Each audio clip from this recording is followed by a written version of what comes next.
What's going on, Joe fans? Mr. 1013 here with another review. I hope everybody is enjoying the holidays so far. We got a lot of reviews to catch up on, so we're going to jump right into it. This time, we're going to take a look at Cobra Commander from the Haslab His Tank, which recently dropped a couple weeks ago. Everybody should have been getting their His Tanks in. I did get mine in, so stay tuned for a big review. I know there's a lot of reviews out there already, so if you haven't checked it out, if you're going to check it out, be sure to check them out as well. But come on back over this way and make sure you check ours out too. So again, we're looking at Cobra Commander from the the HasLab, which was again recently dropped. He was an incentive figure. If we hit so many backers, we were able to get this figure, and I'm definitely hoping this figure comes out at retail and we get like a hooded version as well. So I haven't heard any plans about that. If you have, drop it in the comments. But we're going to take a look at it. We're going to hop into the figure and just take a look at it. This is a very nicely done Cobra Commander. Of course, it's based off the Mickey Mouse Commander, Cobra Commander. As you can see, the insignia, which is very clean on the jacket here. It has like the Mickey Mouse looking Cobra insignia on there. Very clean, very nicely done on there. Overall, a very solid Cobra Commander figure. Especially getting the other Cobra Commanders in the line, and we had a few right to jump off. We had like 4 or 5 different commanders, in various colorways. He was was it a SDC or Haslab? He was the black, gold, and red one. But this is the first time we get him in the suit, the more nostalgic Cobra Commander. You know what I mean? And he also comes on the card back, as you can see in the background, which we're going to take a look at as well. And I got a few not concerns, but I got a few things to say about these card backs as well. But the figure looks really good. Real clean. The helmet is not removable. I don't think. It's pretty solid on there. I don't want to tear it off just in case.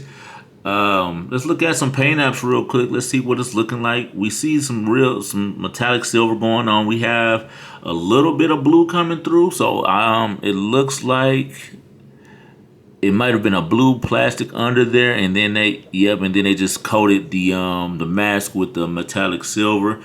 You can kind of see it on the camera. I think it's kind of picking up right there. There we go. Let's see. It might be, yeah, like right there. Like when you kind of turn it right there, hit the light, you get a little bit of the blue coming through, or it might just be the metallic. So. And reflecting off the blue, so that could be that as well. But I just want to point that out. All the other paint apps look good, like the silver buttons, the silver hits. When this figure comes with a Haslab, and when you pay that price for it, everything should be on point. You know what I mean? There's much time they had to get this figure prepared. Everything should be flawless. We got some red on top of the belt. It's a little chippy, not very clean. You can see it's probably one layer of red paint going on there.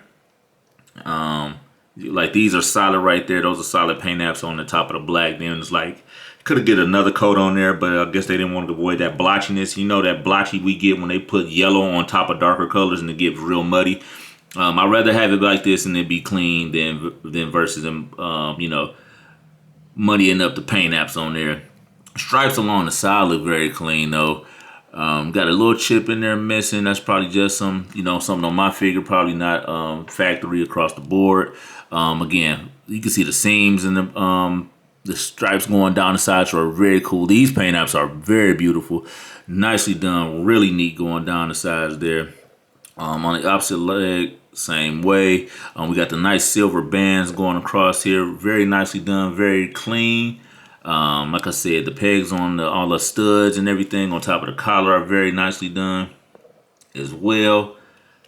I'm going to turn it to the back. We got a nice flat matte black, like a Velcro or it's not Velcro. I can't think of the word right now, but it's very nice. There's a matte black going across there for the straps, across the belt as well. Got some leather textures going on there. Nice knife sheath on the side right there. Again, all the way down to the boots. Very nice, very clean. Let's get into articulation. Head does a full 360. Goes up and down. Got some neck motion in there as well. Got the butterflies in there looking really good. Arms go up about, let's see. Okay, arms do go up. back down. There's a little seam in mine right here across the bicep, and you can see it right there as well. It's like a nice little gap in there, but it does have the rotation right there. You have the double jointed elbows right there. Hands go out. Rotate that back down right there. Twist at the wrist. Also a hinge on the wrist as well. No forearm or no forearm twist or anything, just a twist at the wrist. We got the ratchet right there.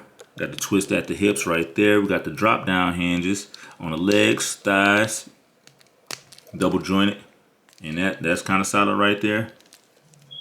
And he's been warmed up now. He's been in the house, so but he do have double jointed knees. He's kind of stiff. I really haven't broke the characters out or figures out. I took them out of the packaging and everything, and just made sure everything was looking good and moving good.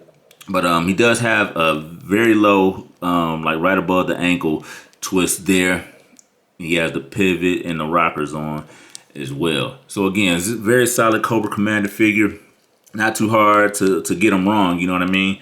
Let's get into his accessories. Cobra Commander comes with 2 other pairs of hands. So he has a fist right here. He has a palm right there. He also has the pointer right there. And he has another fist here. All of them in the signature black. And we have a very nicely sculpted Cobra around the globe. I'm glad that they gave the globe two color paint apps, green and blue, for as accurate as possible. We get this nice gold Cobra wrapping around as well. Very nicely done. Very clean. He also comes with his knife. And he comes with his signature pistol. Nice hit of red right there on there. And he comes with this nice little backpack holster for the gun. And this also doesn't have like the true Cobra insignia. It has that Mickey Cobra on there, which is kind of dope as well. So they made a uniform across the board. Nice little hits of silver. Very nice. So we're going to slide the sheath right on in there. The knife into the sheath. That does come off, so it's not attached. The holster is a separate piece, so that is, it can slide off, so be careful there. Seems the piece sit pretty nice though, right there. Of course, this pops right on the back. See how well that fits. Nice little snug fit right there. This mold fits right in the back there. Snaps right into place, very nice. So you have to reach, for the pistol, reach off the back off the Die Hard, off the Die Hard meme when he had the pistol taped to his back, pull it out and draw, and there you have it. So that's it for the figure. We're gonna look at this card art real quick. So we're gonna move Cobra out the way. So we get it on the throwback explosive card. This card is a lot thicker than the original like Walmart exclusive card, so the card stock is a lot thicker. This is just a big this is just a big piece of cardboard, you know what I mean? I know back in the day, like with the 4-inch figures, you had these cards, the 25th anniversary, you could hang them on your wall, they look really neat, but these take up a lot of real estate. I mean, it's still cool. It's still great to have that nostalgia factor with the card, but I just think it's too big, in my opinion. And then on the back, you just get a big Cobra insignia. Cool part about it is you do get your file cards, so they can put these. I wish they did add the file cards back to the 6-inch figures, though, or whatever may fit in the box. Maybe a separate piece, something we don't have to cut out. Just so we can have those file cards back again. I think that's the only thing these classified series figures. I mean, that and stands. Let's get some more figure stands back with the names on them and the card, the file cards, and I think we'll be A1 across the board. And that's pretty much it for the cards. The way I open mine as well, just if I want to put the figure back into the plastic without having to damage the package, I just take a razor and I just cut around the seam of the plastic. That way you can just kind of open up like a door hinge. You can just pull the plastic out. You can put the figure back in, and that way you have access to it. So if you wanted to take the figure out and put him back in without no problem, like I said, just take a razor or whatever sharp edge and cut around the sides. That way you can just open it up and put him back in there, and it'll be pretty much sealed. You can just put a little piece of tape or something back there. But that's just a little something from me and what I do. But this has been your review, and this is not a numbered figure. It's because it's on the cards, and I don't think it has an actual number to it. And I think the figures that came with the Haslab were like 101, 99, and 100, but he didn't have a card number. But this has been a review for the Cobra Commander from the Haslab, which recently, the His Tank Haslab, which recently dropped. Definitely a figure to have in a collection just because it's the original, like one of the original figures or looks of Cobra Commander. So I'll catch you guys on the next one. Until then, continue to like, share, subscribe, and I'll catch you on the next review. Peace.